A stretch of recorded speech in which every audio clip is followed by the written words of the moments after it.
Hello. Hello, everybody. How are you? It's Friday. I get excited for Friday. It's been a week, let me tell you. Um, Hopefully, everybody is sort of navigating this week the best that they can. I know there's been a ton of energy, just a ton of energy. And it really feels collectively like one door is closing and another door is opening. So hopefully everybody is able to navigate that the best that they can. And you might even know where you need to see that door close or see or hope where that other door will open. But hopefully this will help you today, because not only are we going to be doing some Q&A from what my clients have given for feedback from the Soul Journey group coaching, but also a couple clients that aren't in that group had some questions as well. So we're going to do that. And then at the end, we're going to do Reiki. Well, I'm going to provide distance Reiki for you. So if you've never experienced Reiki or you're a fan of Reiki, this is a good Q&A for you to join me on. So we'll do that at the end. Hopefully we can help settle some of the energy, help to open some stuff up. And if you're like brand new to Reiki and you're like, I don't even know what this is, I'll just give you a little bit of information in a little bit as we kind of get into this. Well, welcome. If you don't know who I am, I'm Mary Matson Heskin with Reverse Journey Wellness, and I provide a variety of services from Reiki to intuitive guidance and coaching. Past 25 years, I've been a therapist. So if you live in Illinois and you're looking for a holistic therapist, let me know.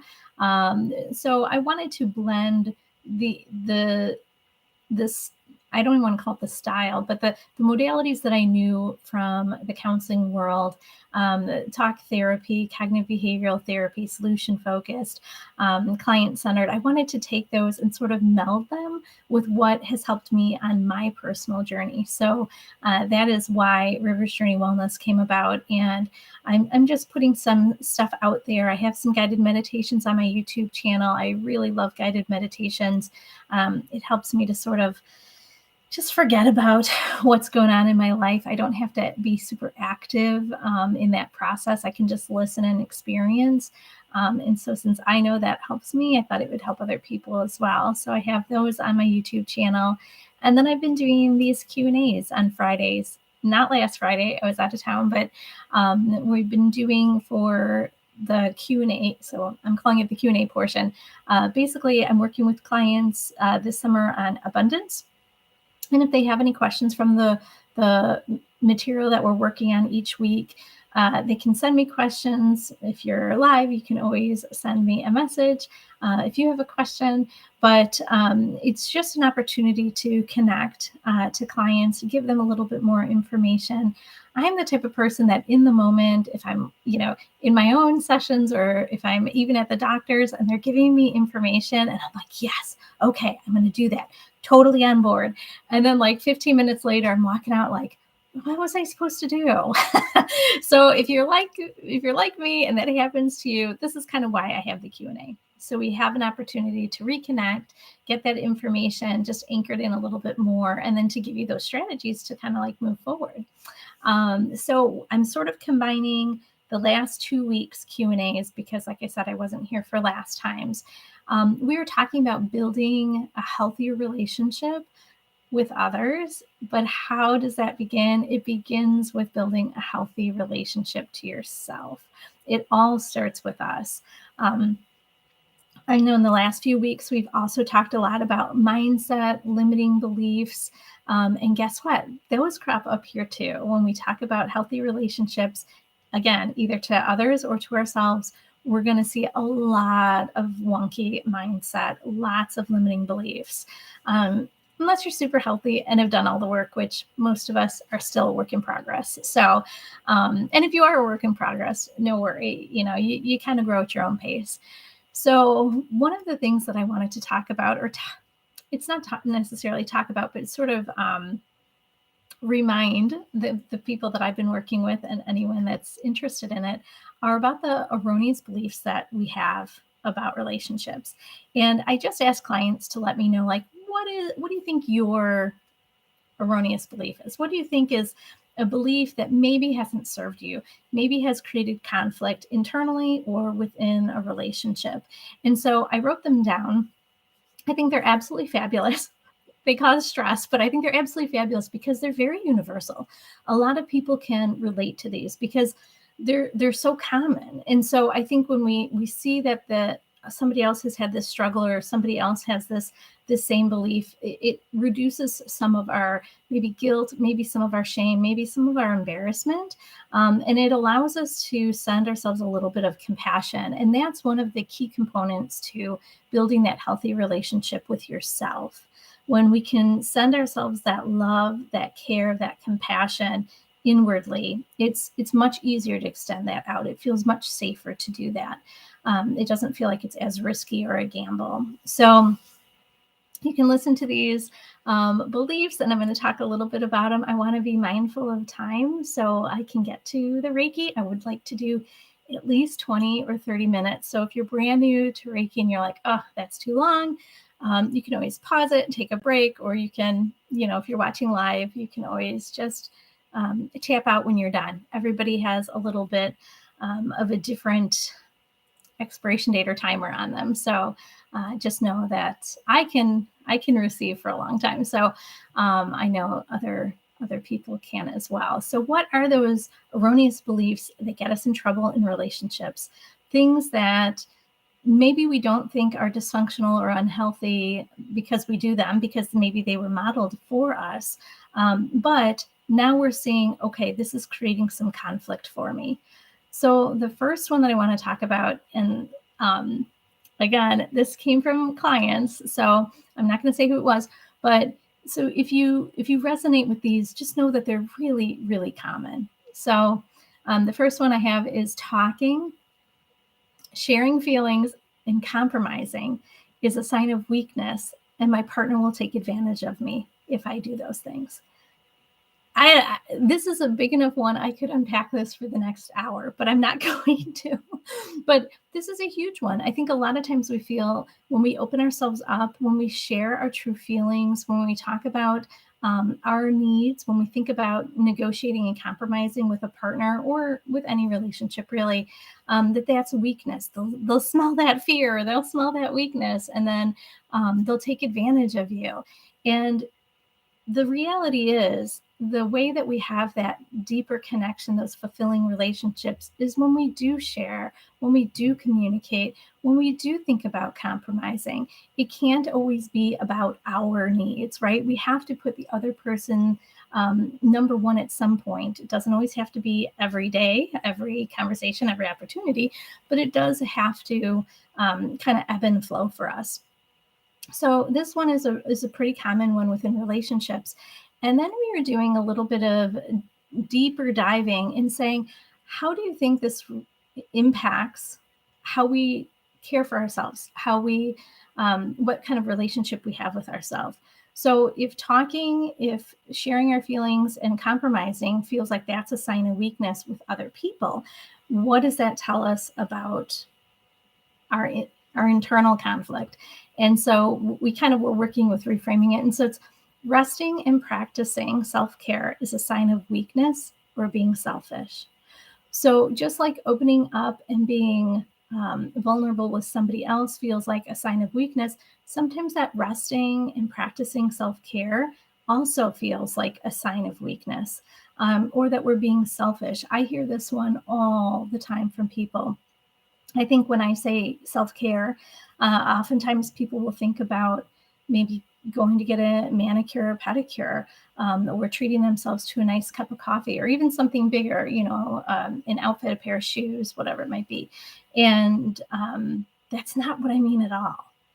It really is how you're nurturing and nourishing yourself, and not just that physical self, but the spirit, the mind. How are you talking to yourself? How are you identifying your feelings? How are then you compromising? I have this feeling, I have this thought, I don't want to do this thing. How can I compromise? And so Resting and practicing self-care is a sign of weakness or being selfish. So if that's something that you've experienced, know that that could be a roadblock to having a really healthy relationship with yourself. Um, no judgment or criticism. A lot of these things we were taught or they were modeled for us by our parents. So we're kind of just doing what we know. The second erroneous belief about relationships was fighting shows passion. And it didn't mean like physical fighting, but like arguing, getting, excited in like a really overt way, right? Is like, that's how I show my passion for the relationship. No, not so much, right? It's not healthy, or it's not a behavior that should be in healthy relationships. Fighting, we can disagree. Sometimes we argue, but we shouldn't get to that point where we're fighting. Arguing is even questionable, but it's not a sign of passion. It's a sign of resistance. It's a sign of digging in. It's a sign of, somebody has touched on a sensitive spot for us, and we're not relenting. And so, how does this show up when we're talking about, um, fostering a really healthy relationship with yourself? Tough self love, tough self talk will motivate me. It doesn't. It doesn't. We know now that tough love in parenting doesn't work. We know that tough love doesn't work in trying to get, our friends and family members into treatment or get them to stop using alcohol and drugs problematically, right? Tough love does not work. It does not motivate us. It actually creates more stress for us. And so a lot of times people will talk to me about the thoughts that they have. I'm so stupid, or I can't get anything right, or if only I tried harder, right? None of that stuff is going to be supportive and get you the result that you're hoping for. So we want to really look at, am I sending myself those messages of tough self-love or tough self-talk? If I am, where is that place to soften? How can I challenge those thoughts as they arise and replace them with something that's a little bit more supportive? It's one of those times where, the things that you think about yourself or tell yourself, are those things that you would actually say to another person? Are those things that you would say to a child when they're struggling? Is this what you would want your partner to say to you? Usually no to all of those, right? Not usually. They should be no to all of them. But, sometimes we struggle with that. And so looking at like, okay, so how am I talking to myself? We can really change the relationship that we have with ourselves when we start to, again, kind of talk to ourselves in a little bit more loving, compassionate way. And you're probably going to hear me say loving, compassionate care. You're going to hear this over and over again, because these are the like foundational elements to a healthy relationship with yourself and to other people. So the third erroneous belief about relationships that my clients came up with were, my partner should stand by me no matter what. No. So this is a tough one, because I know oftentimes, um, we think that, well, our partner should be like our ride or die. Yes, but right, we can't expect them to do anything that compromises their integrity or their values. They shouldn't back you up no matter what. They should support you. They should love you. They should be there for any, I don't know, any walking alongside element of a relationship, but they shouldn't just go along with you to go along with you. That is not a sign of a healthy relationship, because you're your own person. They're their own person. They have different thoughts and feelings, emotions, obviously, different experiences, different perspectives. So it may not always be exactly what you're wanting or exactly how you see it. And that's okay. Like, where can we compromise? So that would be with another person. So how does that relate to increasing the health of our relationship to ourselves? Um, this one, this one is a softie for me. I should always be able to take care of myself without other people's help. This one just makes me sigh. It's such a heavy one. especially, I mean, I'm biased because I am in a helping field. So I do feel that there's benefit to seeking out support when you need it. Obviously, it's my job. But this one makes me a little sad because I don't know where we got the notion that like we should independently do it on our own, or that we are solely should be solely dependent on ourselves, or I should know everything. I should know how to do all of the things. How is that even a thing? I don't even know. But it's a problem, right? We are built for community. Humans are built for community. We're built for connection.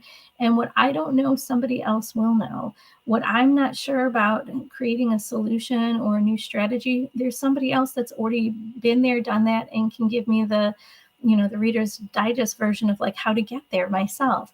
So when we take on that perception of like, no, I should be strong, I'm not really sure how those two equate, but how I should be strong and I should be able to take care of myself. You should be able to take care of your needs, your basic needs. Absolutely. You should as an adult. But there's some things that we do need other people for. So kind of opening up and letting go of some of that, just limiting, again, that's a limiting belief.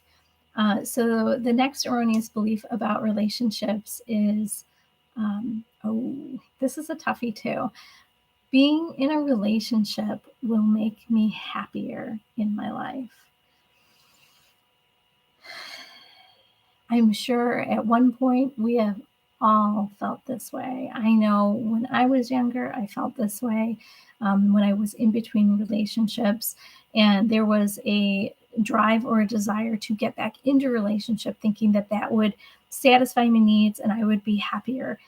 And the reality is, no. Whatever I'm unhappy with, is I'm still going to probably be unhappy with within a relationship. It's stuff that I have to kind of resolve on my own. Partnerships should add to our life, but they shouldn't be our whole life, if that kind of makes sense. And so looking at like, where do I put too much expectations in other people to provide my happiness? If I am expecting other people to meet my needs or to anticipate my needs and do, things that create happiness and joy, you're probably going to be disappointed a lot. It really needs to come from, what can I do for myself? How can I create happiness? How can I look at the things that I already have with a sense of gratitude?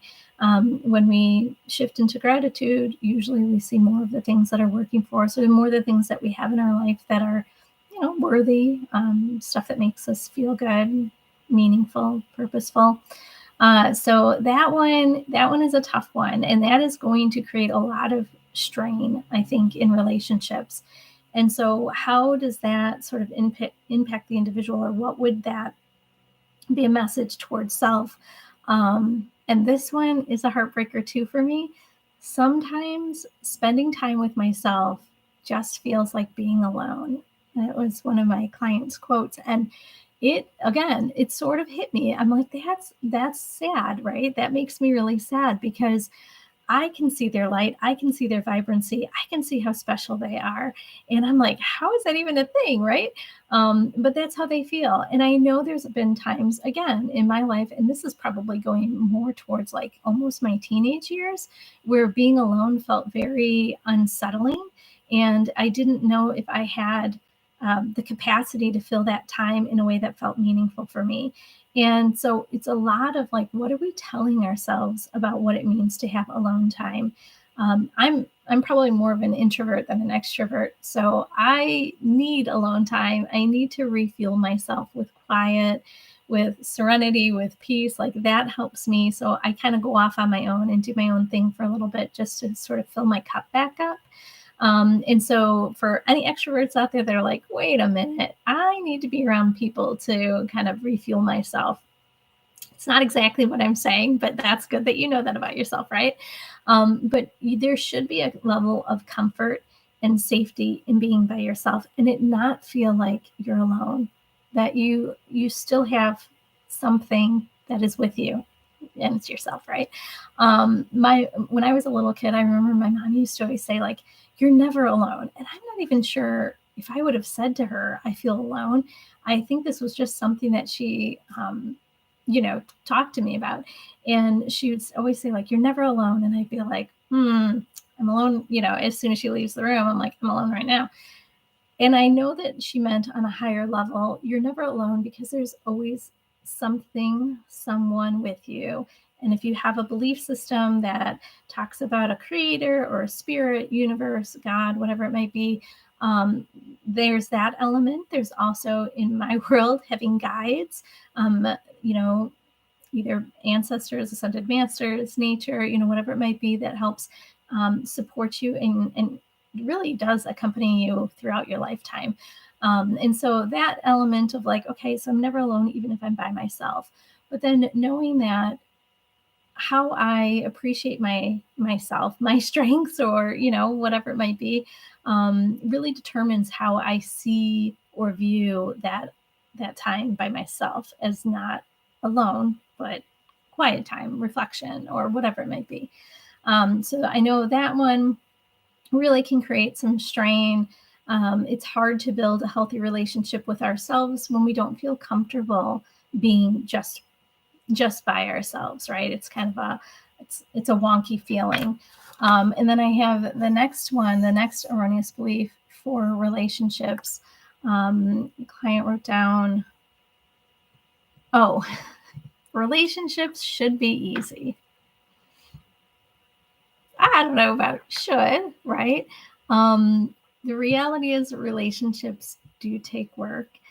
We do have to put effort into it. If we're brand new in the relationship, or if we've been with our partner for a while, there's always that need to keep working, because hopefully we're growing as people, and our needs sometimes shift and change, and sometimes our energy shifts and change. We can feel more depleted and need a little support, or maybe our partner's going through something and we really want to support them. So it's maybe not always easy. And I think this is a conflict for a lot of people, because there's a perception that, like, some people have it easy in life. For some people, life just comes naturally, or, making, creating certain things, manifesting certain things into their life is easy. And the reality is yes and no. Yes, some people are good at that.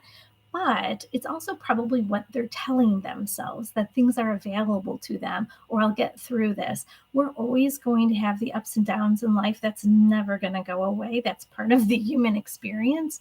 And so I'm not really sure when people say life should be easy.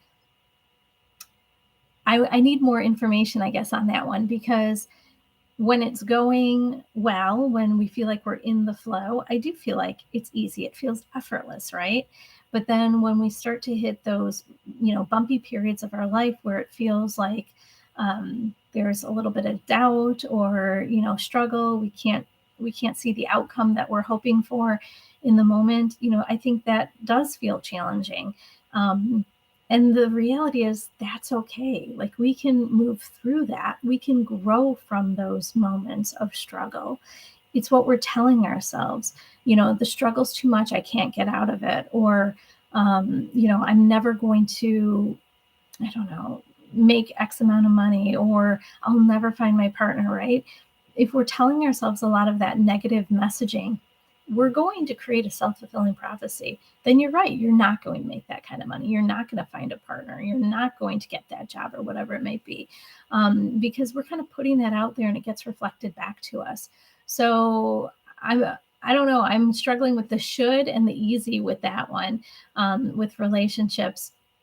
But again, it's a limiting belief or a mindset that gets us in trouble and actually leads to unhealthy relationships with other people. If, as soon as we hit a snag, or we have a partner that has a different opinion than us, if we're like, oh, we're too different, I need to break it off, right? That's going to be a problem. That's not going to lead to that deeper connection. We have to have those skills and strategies to be able to negotiate, to be able to verbalize our thoughts and our feelings, be able to communicate that in a way that they can hear, and they need to be able to receive that. So if there is a struggle in the relationship and it feels like this isn't easy, are you doing what you need to do to communicate? And if you're not, well, then you need to sort of shore that up. But is it something that they're not able to do? That's a whole nother issue. And then I recommend couples counseling. So how does that impact us individually when we think about our relationship with ourselves? So that one was, I should always know what I'm needing in the moment. So there's the should again, right? I don't like that. I don't like the should. Um, that creates a lot of stress for us. So we're sort of judging or criticizing ourselves for not knowing something that we should. I'm not really sure where that came from, but um, here's the thing: when we're feeling kind of crappy, when we're feeling really anxious, when we're feeling fearful, when we're just feeling agitated, sometimes we're not able to tap into what am I needing in this moment. It's sort of like, when a toddler has a little bit of a tantrum and you're like, if you've ever been around little kids, you're trying, do you want this toy? Do you want something to drink? You want food? You want to walk? You want a snuggle? What do you need? And they're like, I don't know. Right. And it just sort of keeps melting down. Um, that's we still feel that as adults. We might not be on the ground kicking our feet and screaming, but we're still sort of having a meltdown. And in those moments when we're having those meltdowns, it's really hard to pinpoint, like, what am I needing in this moment? Part of our brain has gone offline. Our logic and our reasoning has gone offline in those moments. And so we're just all emotion. I don't know what I need. I don't know what I want. I just know this doesn't feel good, right? And so we can make some bad choices. We can sort of lash out at people in those moments. It is good to be able to take a breath, ground ourselves, center ourselves the best we can so that we can bring that logical reasoning side of the brain back online. And then we can sort of differentiate between, like, what am I feeling and what am I needing? And then obviously, hopefully we have a healthy coping strategy that we can put into place after that so we feel good again. But I can see where that would create a lot of disconnection from ourselves if that was a belief that you had. The next one, the next erroneous belief about relationships that clients came up with was, I should be able to say anything to my partner. Okay. So this is kind of similar to the one about, my partner should stand by me no matter what. So I'm going to say this one, yes and no. So you should be able to communicate your thoughts and your feelings with your partner, but there's nothing that says your partner should tell you everything that they're thinking and feeling, and that you should be able to do that too, or that that's an expectation. It shouldn't be.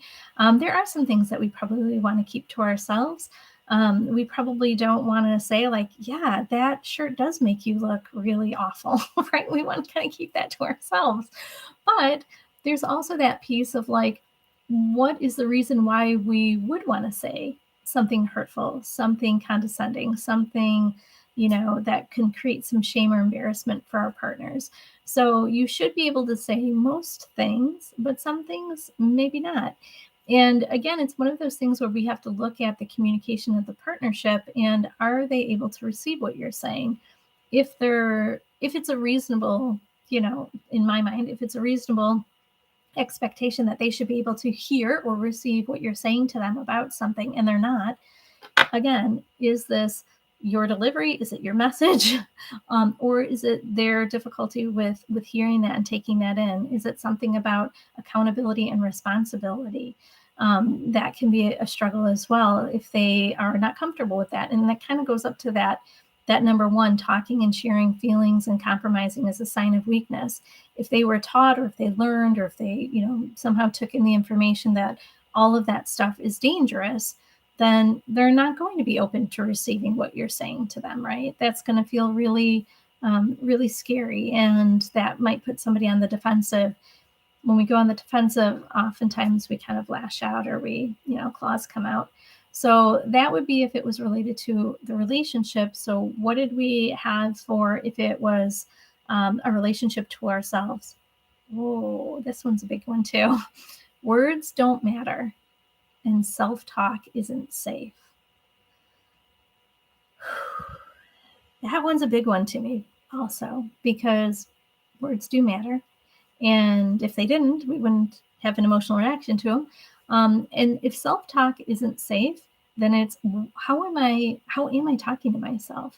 where did I learn that from? That it's okay to have that tough talk, like we talked about a little bit earlier, or that, tough self love or self care. Was that something that we heard from a parent? Was that something we heard from a caregiver? Sometimes later we can get into relationships of our own, and our partner might sort of parrot some of the things that we've heard before. We recognize that in them. This is so familiar, and we get back into those relationships that weren't maybe the healthiest or the best functioning for us. So thinking about, how am I talking to myself? Am I using compassion? Am I sending myself care and love when I communicate with myself? And again, sort of that litmus test is, would I say this to someone I love? Would I say this to a child that was struggling, right? If not, probably not something you want to be telling yourself, because if you think about, like, oh, I would never do that to somebody else. Well, you're somebody else, right? You're somebody that deserves that gentleness, that loving, compassionate talk that supports. So what was the next erroneous belief about relationships we came up with? I like this one.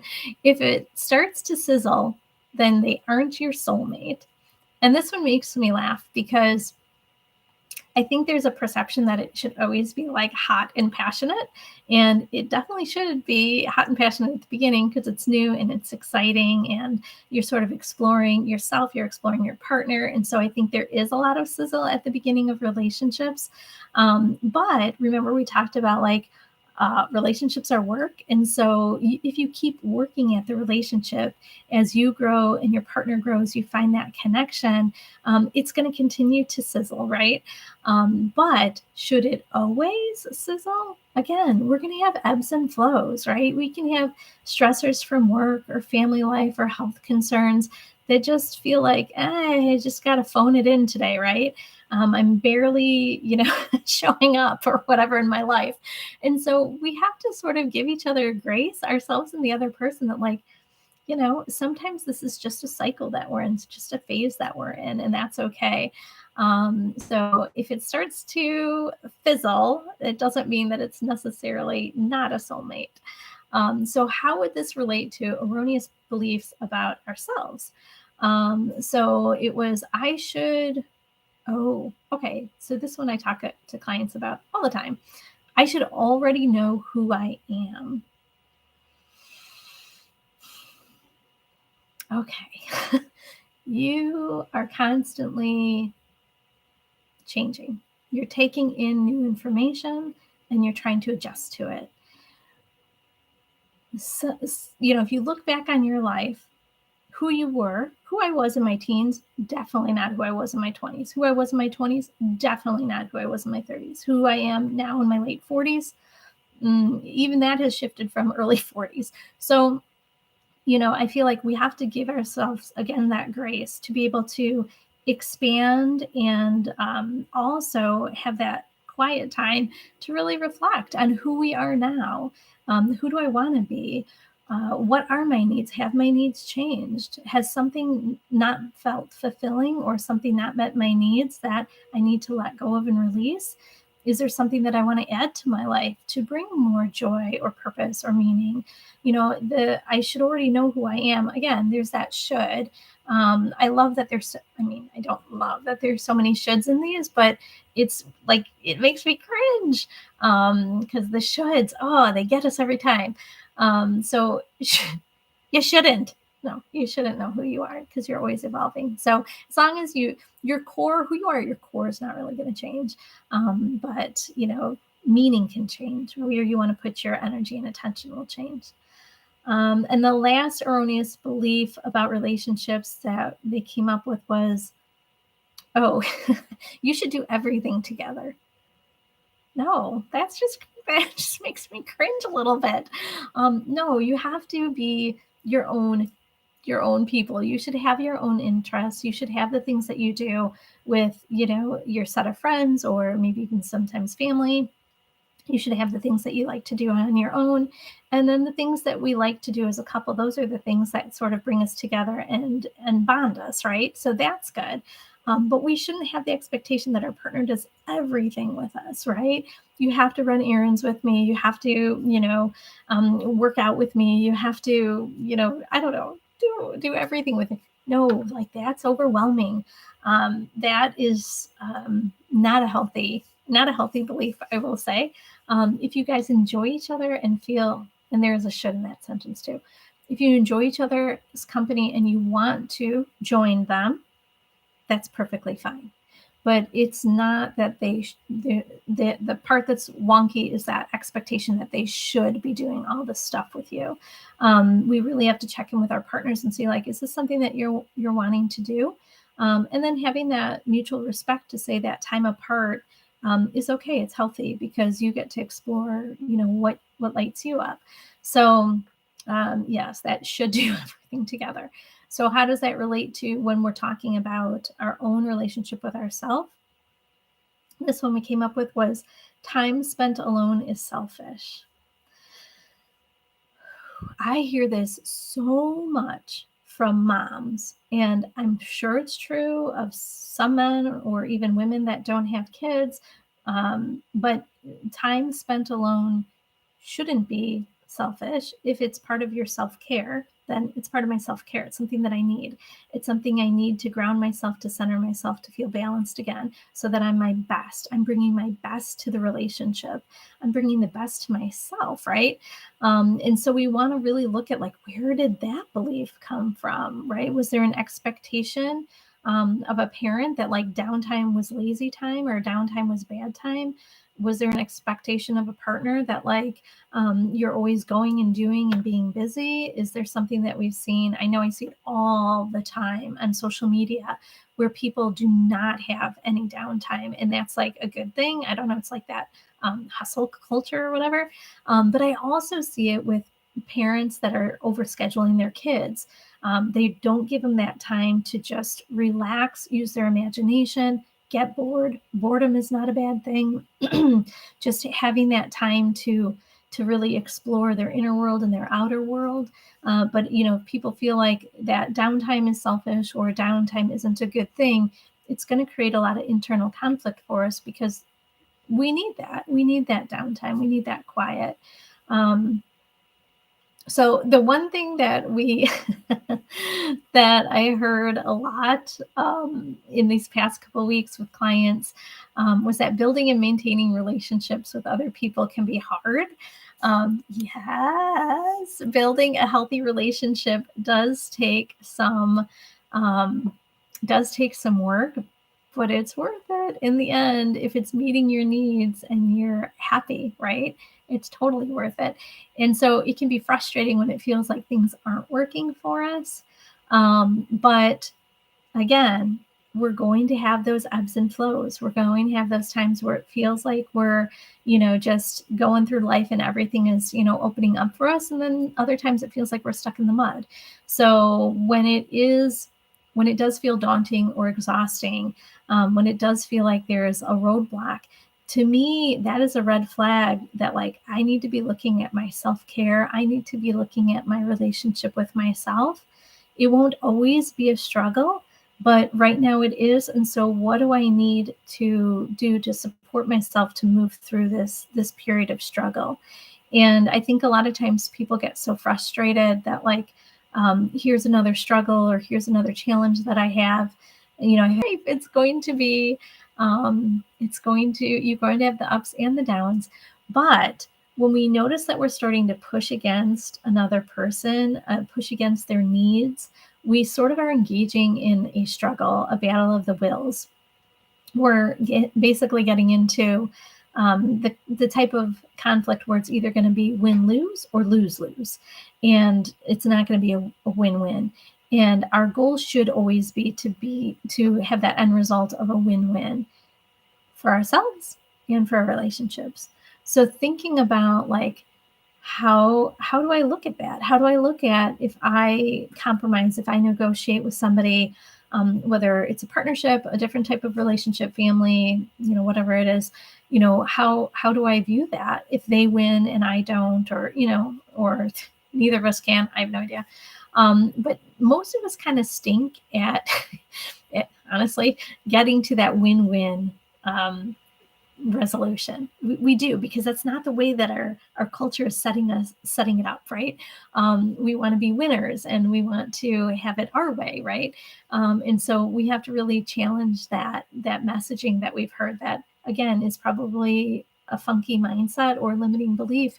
And because there can be this emphasis on like, I can't lose, or I don't want the other person to win, then we probably are putting our needs on the back burner. We're probably not nurturing and loving ourselves in a healthy way, because if we were, we'd probably be sticking to some sort of self-care routine.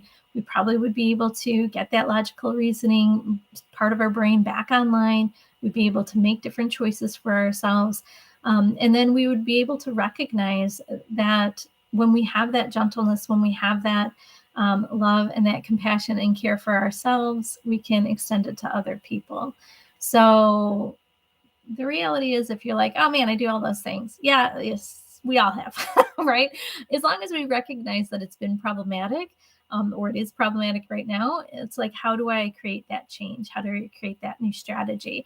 And I'm telling you, it starts with creating a healthier relationship with yourself. And so this week, 2 weeks ago, we were talking all about building healthier relationships. This week, no, 2 weeks ago, we were talking about that. This week, we were talking about building that healthier relationship with yourself, because there's that kind of cultural messaging of like pushing, work and work and work. It's a very, I don't know, it creates tension and it creates resistance. And it seems maybe counterintuitive, but the way to create that healthier relationship to yourself is through releasing, through letting go, through learning how to be in the flow, to be in the moment, to be fully present, to not be resistant to what's happening, not to feel like, got a chip on my shoulder that life's coming at me, no. um, Life is happening, right? And so when we start to release some of that resistance, some of that tension, we're able to expand a little bit more. And when we expand a little bit more, there's that openness to providing ourselves what we're needing. May not have been stuff that we received as kids, may not be stuff that we received as young adults. We always have an opportunity to not only reparent ourselves, but then provide what we're needing now in this moment. So that was probably the big thing that we worked on. I think I wrote something else that we touched on. If anyone has any questions about this or comments, feel free. Sorry, I feel like I just have talked at you for many minutes. If you have any questions or comments, go ahead and put them in the chat. I didn't even think about that. And we are going to do a little Reiki to release some of this. If you're like, oh man, that's a lot. It's a lot to work on. It's a lot to release, and it's a lot to work on. Don't worry, I have you covered. We're going to do a little bit of Reiki. So let me just read what I had written that we also talked about that I wanted to touch base on. Oh, this is just sort of a sidebar. If you've worked with me before, you probably have heard me talk about how we really need to solidify that lowest foundational block of like worth and value, our own worth and value, that it always should be stable, that we're always deserving. At our core, we're always deserving of love, of health, of vitality, of fulfilling relationships, so much stuff. We're deserving of it all, right? And no matter what we do, choices that we've made, things that we've said, that doesn't shake that. We always have that worth. And so one of the things that I talk about when we're talking about creating that healthier relationship to ourselves is how do I view my worth and my value? Is it stable? Is it unsteady? Is it determined by how other people are treating me or how other people are, reacting to us? Because if so, we probably need do a little work on that foundation. JL says, this is amazing. Oh, thanks. What if your partner, family, or friends are resistant to your growth and change? Oh, jerks, right? So what if your partner, family, or friends are resistant to your growth and change? So here's here's the thing. Oftentimes, when we're trying to get healthy in dysfunctional relationships or unhealthy relationships, there's going to be a lot of resistance, because what ends up happening, if we're like, just for instance, if we're like people pleasing, what happens is they don't get what they're needing from us anymore. We're sort of setting that boundary and saying, you know what, you need to take care of that. I can help you up to this point, or I can support you in learning more about this, but I can't do this for you. And people that are sort of unhealthy or sort of dysfunctional have unrealistic expectations about what we should be providing them will get pissed. They'll get really angry that, like, I'm rocking the boat, I'm changing the rules. And the reality is the game was fixed, right? The game was rigged. I was not getting what I needed. I would pass go and I would not collect my $200, right? But they would, and they would maybe take some of my $200. So we need to be aware that when we start changing, when we start getting healthier, there can be that resistance to how it's changing the dynamic of the family, of the friendship group, of work, whatever it might be. And they will do their best to sort of pull the strings so more dysfunction happens. And so we just need to kind of take a step back, and we can always let people know in advance, like, hey, I'm trying to work on this stuff for me, or, I'm trying to go through a little bit of a process where I'm learning more about myself and my needs, and I'm going to be doing something a little bit different.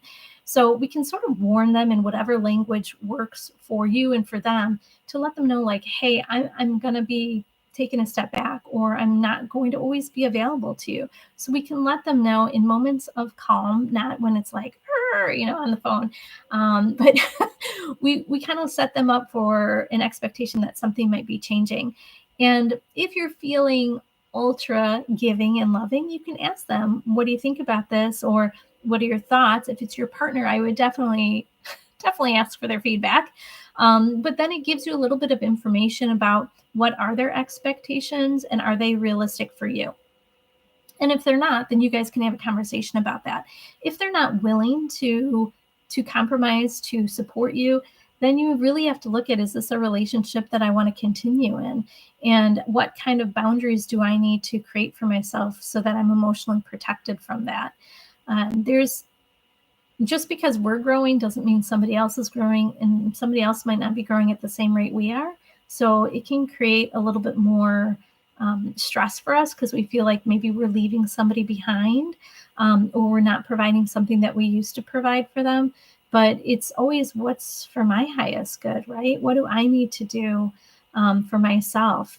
Oh, you're welcome. Yeah. Oh, yes. We also we also talked a lot about that a lot of people have trouble slowing down, that it can feel very uncomfortable, unnerving. It can feel very difficult or challenging to be still. That quiet can feel uncomfortable. And a lot of times I hear people say it's because when it's quiet, that's when my fear or my doubt or other mind gremlins creeps in. And it is a practice getting quiet and going within. Um, it is a practice of challenging those fears and those thoughts. They're not realistic. We give a lot of power to our thoughts, and they're not always self-supporting. And so we do have to sort of look at, what are we telling ourselves? What are we allowing to creep in? If you tell if you tell yourself, well, I can't have downtime because that's when I'm going to start thinking about all the things I'm afraid of. And it might not be that conscious. It might be something a little bit more subtle. You're sort of opening the door to let the fear in, right? So it's like, okay, so I'm going to take some time for me to get quiet, get still, because my body needs rest. That's a great message to start with, right? Or I really need this time for myself so that I can, finish that project at work, or I can babysit my niece, or I can, go for, I don't know what people do. I don't know what people do in their lives. Go to the soccer game with my son. I have no idea. But what are we telling ourselves? Our thoughts get us in a lot of trouble. So the more that we practice that, the more that we're able to release some of those doubts and fears and mind gremlins. Just like I was saying, the resistance creates more tension for us. So if we're going to practice that we have this without force or coercion, that we're going to, and resistance without that too, that we're going to sort of move through our life experience as like this gentle warrior spirit, right? Of wisdom and discernment. Name yourself whatever you want, but I I have somebody in my life that has a great name for herself, and I just love it. But like giving yourself that support, for lack of a better word, but support of like, I'm trying something new. Our thinking typically gets us in a lot of trouble. And so we want to focus less on what we're thinking and more about what we're experiencing, what we're feeling. And so that's one of the reasons why I love Reiki. It gets you out of your head, it gets you back in your body to where you're noticing sensations or, well, thoughts in a different way. But you can have moments where you smell different scents or you hear different things. You can have images, pop into your mind, your third eye. You can have that communication with what I say is like guides or, divinity, really. It can be a time for like aha moments where you have little breakthroughs because you're allowing your body to go into that state of relaxation. The mind sort of moves away from its doubts and fears, and you're able to really connect to what is meaningful for you.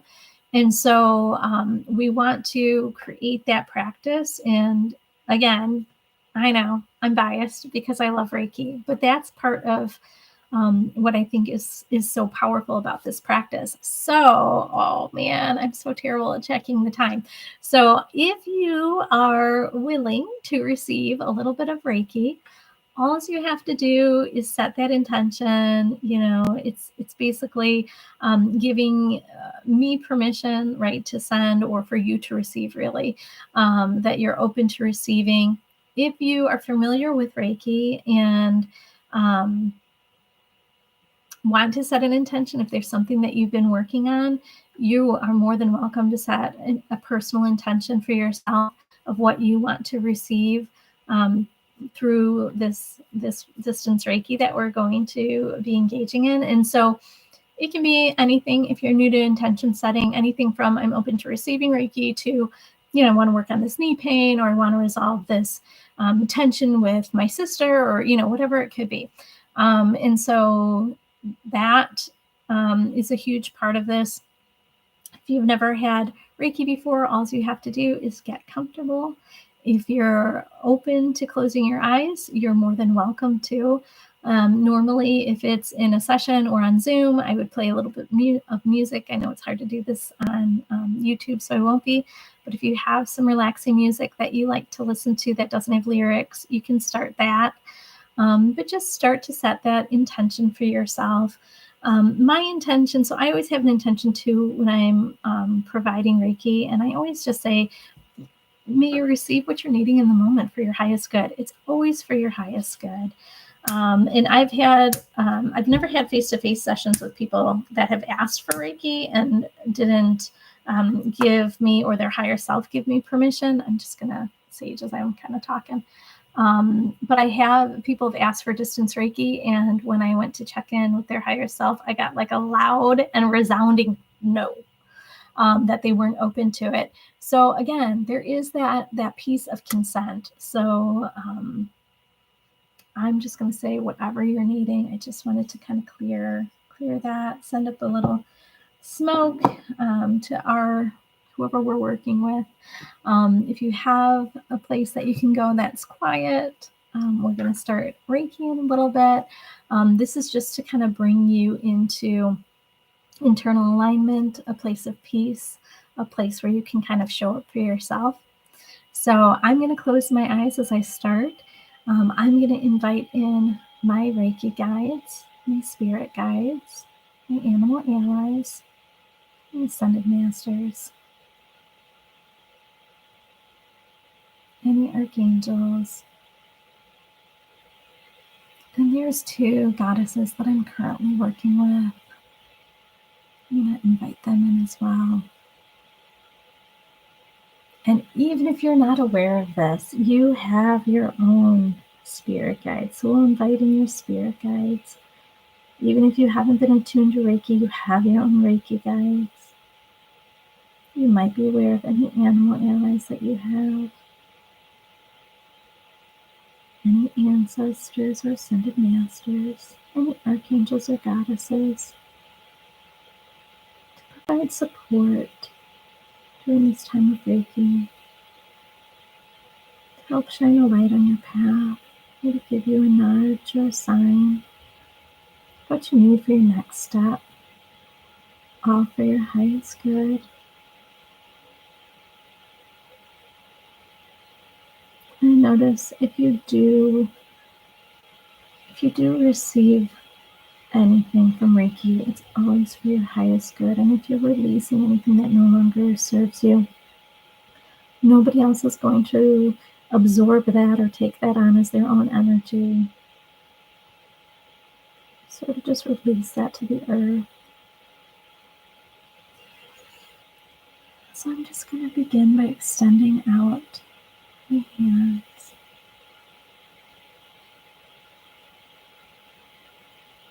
Just connecting.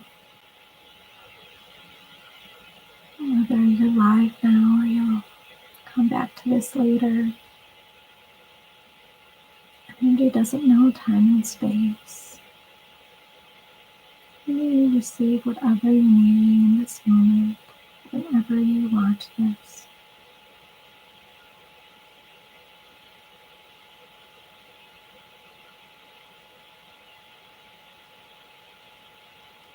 And since we've been talking about creating that healthy relationship with yourself, I'm going to be doing I'm going to focus a little bit on the heart chakra, sort of the center of your chest.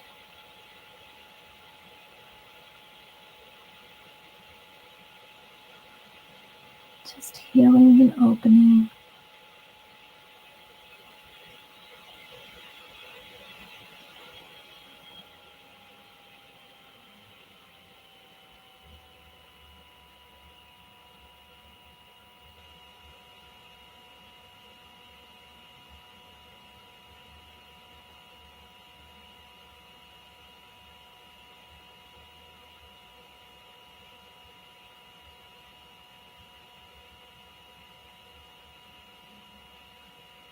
So most of the time I'm pretty quiet during Reiki. I don't talk a lot. I'm trying to pick up on the energies. I will move my hands around.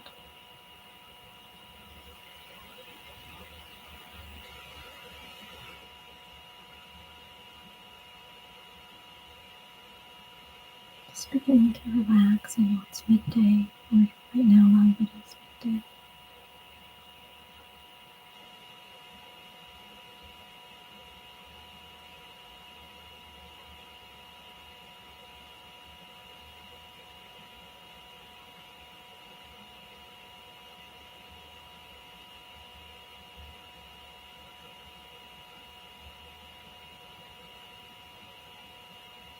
Just calming and soothing the emotional side of our brain, the logic and reason side of our brains that communicated. So you want control of your emotions, control of yourself.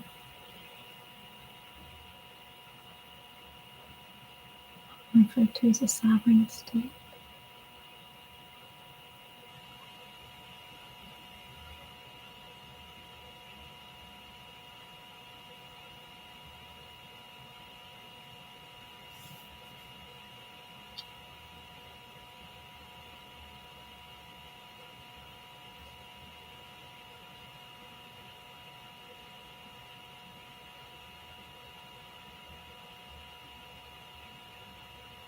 I want to make sure that your third eye is open and connected to your heart.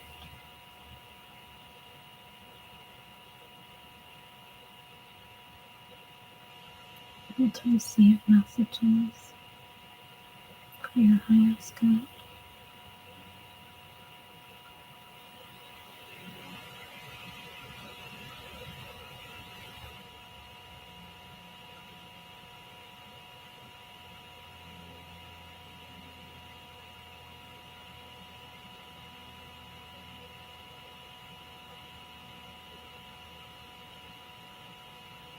Sometimes images come to me when I'm sending Reiki.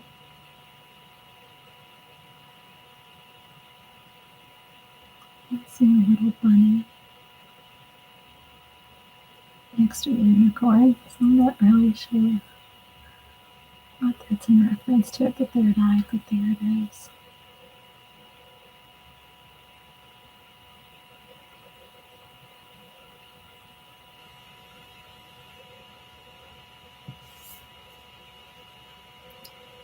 And I am trying to work down the body chakras right now. I'm going to the throat chakra.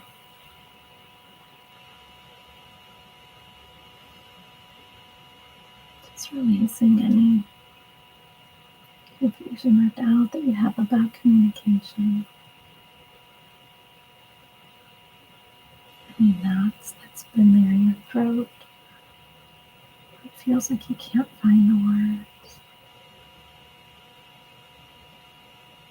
Just allow that to relax and release.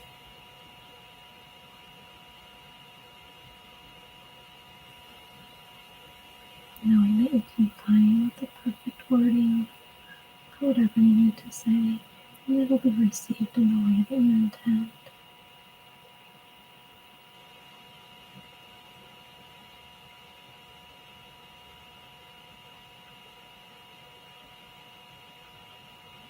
So we see sort of I don't know if that's a cobra coiled and striking. So if it feels like communication has been sharp or biting, or it hasn't felt safe, just take a little time later to think about who are you engaging with? Why has it felt unsafe?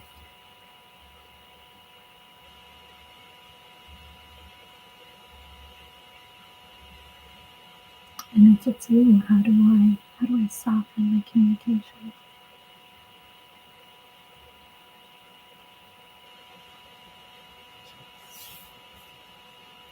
Moving down to the heart,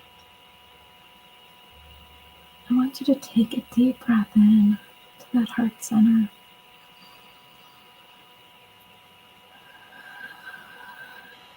Just release it all. Sending healing to a relationship with yourself, relationship to others, knowing, sensing and feeling what needs to be healed for you.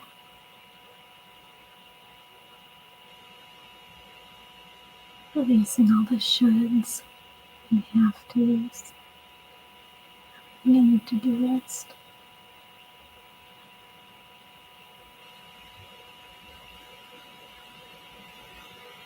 Clearing that out so there's more room for compassion and love and care.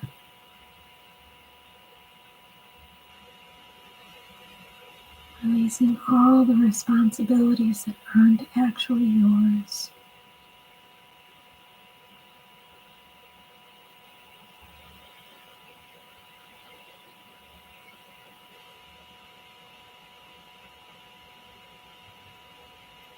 Release any issues with control. Leave that resistance, coercion, or struggle that creates more stress and frustration. Just letting it go. It's not serving you. It's not keeping you strong. It's keeping you stuck and in pain. So just let that go, knowing you're going to receive that love, that light, compassion. Remind yourself that you're so deserving of that.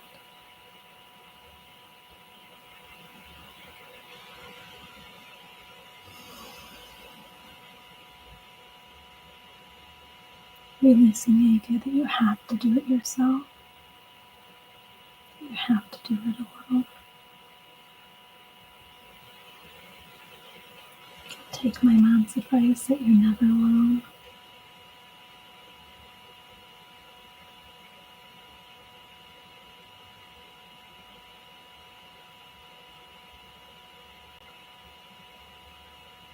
we've met. I enjoy your company. I enjoy your presence. If we haven't met, I'm sure I would enjoy your company.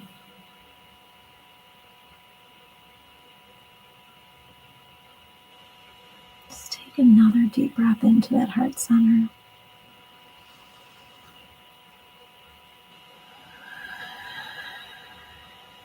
Bring back that intention that you set for yourself at the beginning. See how that lands for you. Something changed about your intention.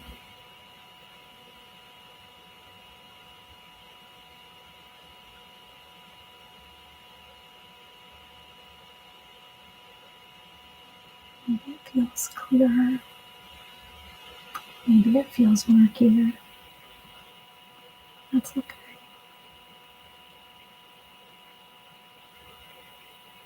Just allowing things to shift, things to change.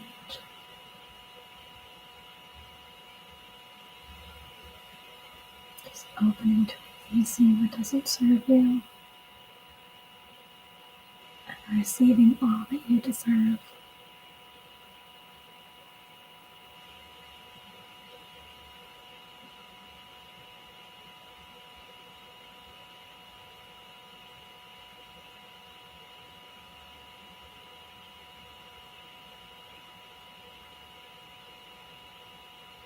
Just tapping into your personal power.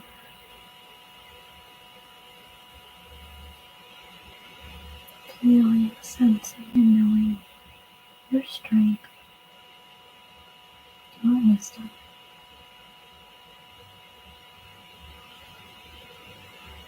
Knowing your timing is perfect. You don't need to rush or push or hustle. It all unfolds when it needs to, when it's ready.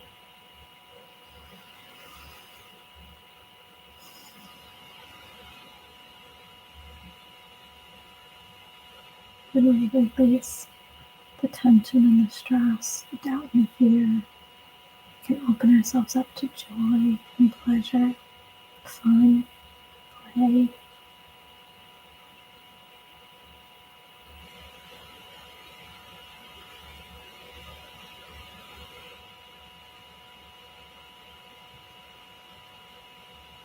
Imagine shaking off those shackles, whether it's from a family, society, even our own presence.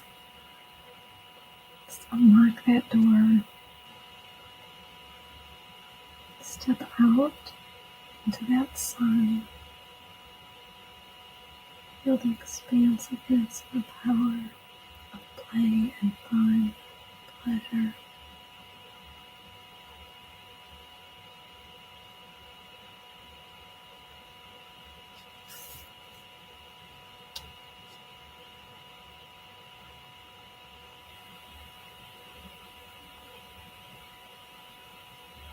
And know even if you can't see that next step in your path, that it'll be illuminated for you.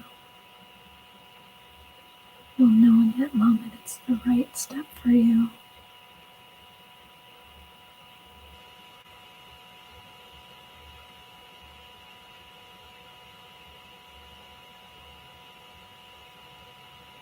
The world can feel stressful.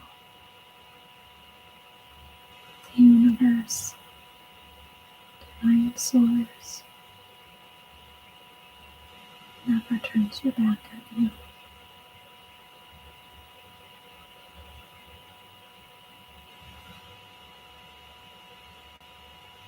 You can send your roots down to Mother Earth. She can nourish and nurture you until you're able to do that all on your own. Have that healthy connection and relationship to yourself. Remember, you don't have to do it alone.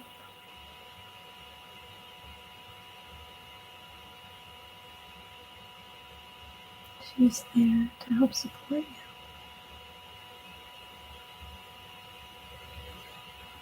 The universe is there to help you feel centered and balanced.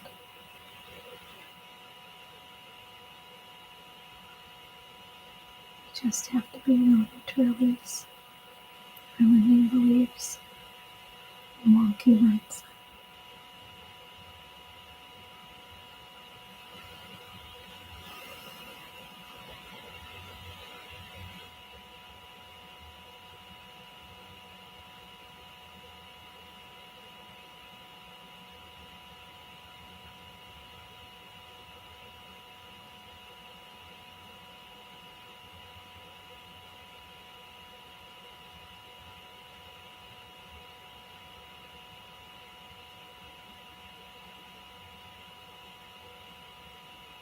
Take another deep breath in. And release it out. And bring that intention back to your mind again.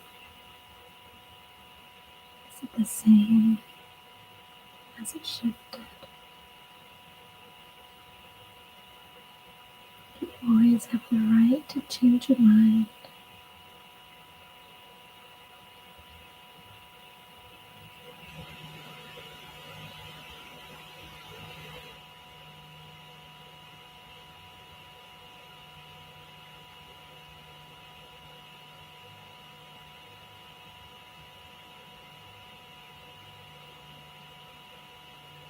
I'm going to go back up to the throat chakra. I don't know if I have the crystal that I want. I do. I feel a tightening in my throat. So I don't know if other people are experiencing something in the throat chakra. And it's okay to release it. Sometimes it comes out in a sigh, a hiccup, sometimes through tears.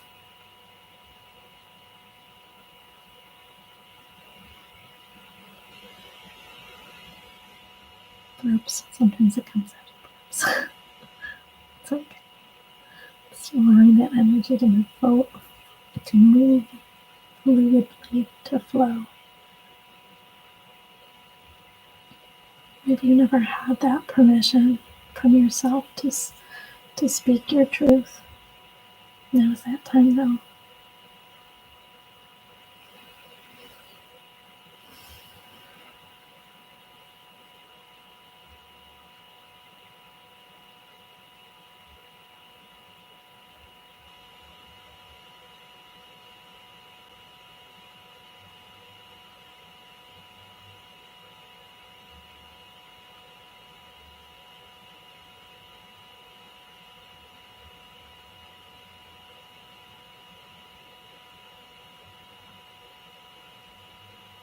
It is that time of transformation.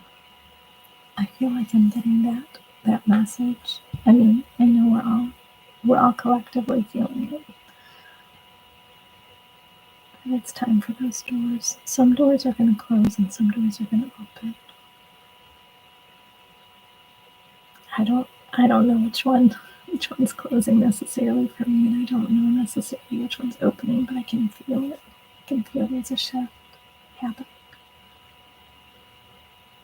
Just sending yourself love and compassion during that process. Where it might feel scary, might feel unsettling.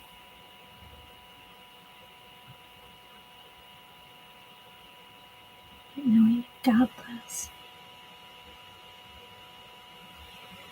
You can create whatever you want in this lifetime for yourself.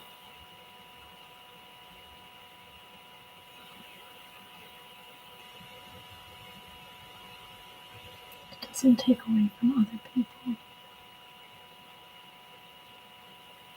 It's for your highest good. It may be for the highest good of all. Your responsibility is just you right now.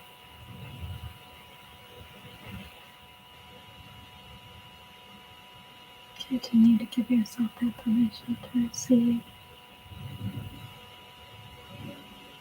Remind yourself that you're deserving.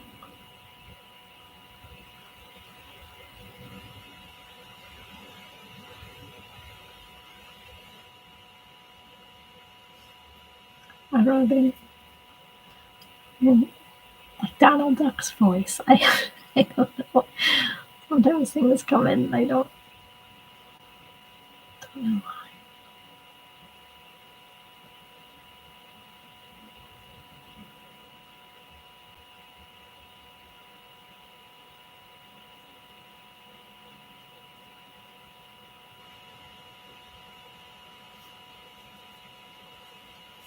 I'm going to just seal it.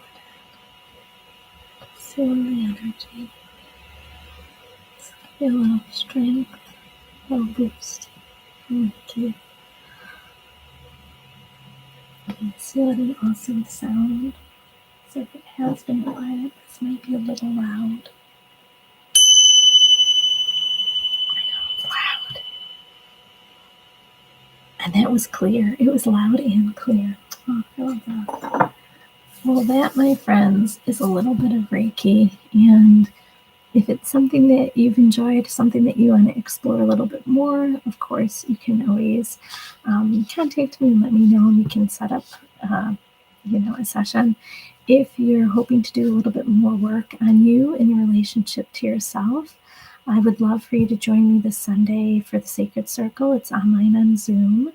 And we're going to be working with a couple of goddess energies, Great Goddess and Sophia, and we're bringing in Otter Spirit, White Raven Spirit, and Peacock Spirit, so we can just get ourselves in that place of being able to free ourselves, to see ourselves, and just to let ourselves soar to the heights that we need to go.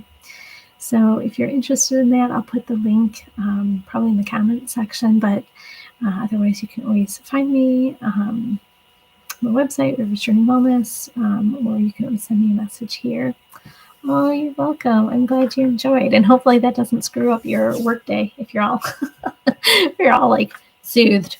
But if anyone has any last minute questions, I know I didn't go into too much detail about what Reiki is or how it can benefit us, because I was trying to be mindful of the time. I know it's hard to believe, but I was trying. If you have any questions, let me know. Otherwise, I will sign off soon. The time between chat, or the time between question asking and chat, there's a little bit of time, a little bit of a lag time. No questions? Okay. All right. Well, I wish everybody a wonderful weekend. Again, if you have any questions, reach out. If you want to book a session with me, let me know. Otherwise, stay as calm as you can as we transition through this energy. It's going to be good, but it might feel a little heavy right now. So, all right, take care. I'll see you next Friday.